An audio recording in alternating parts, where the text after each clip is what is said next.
Babies affect all of our relationships. However, a pregnancy occurs, the fundamental thing we all desire is that we are connected and in love with that baby and also with our loved ones. Naturally, many lightly contemplate how a new baby will affect their immediate relationships, but wouldn't go any further than that. Usually, this is because they don't want to dig up old dirt or raise awkward questions or even think about it at all. What makes us happy and healthy as we go through life? As Mark Twain said, the good life is built on good relationships. Of course, a baby can bring so much love and joy to our relationships. However, many people can be unintentionally in denial of the effects having a baby will have on their lives.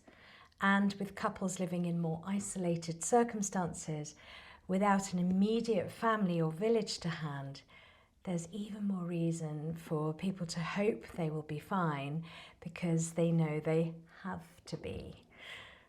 But many are not. What we are seeing is people ignoring the realities when questions are raised and popping their heads in the sand. It's a classic avoidance tactic. If you don't think about it, the potential problem isn't there. But for many, the buried issues can come back in a big way when baby comes into the picture.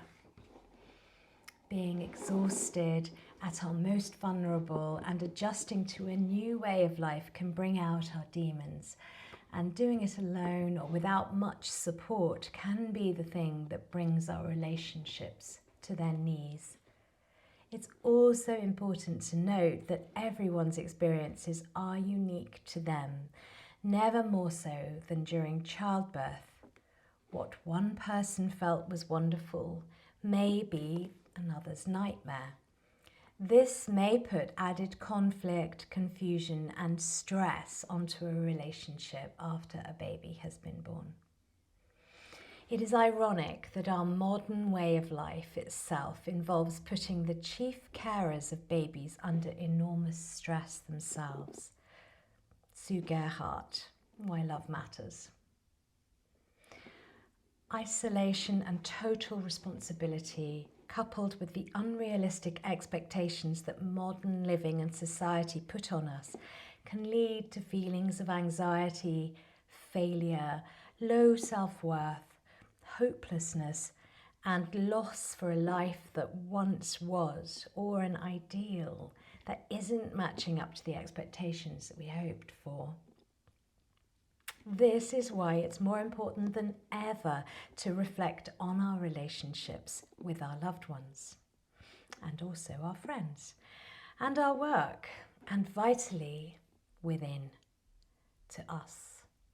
The relationships with ourselves is where our resilience lies.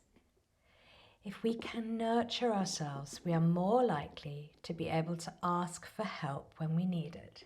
And ironically, as a result, people may be more attracted to us, thus offering the help where and when it's needed.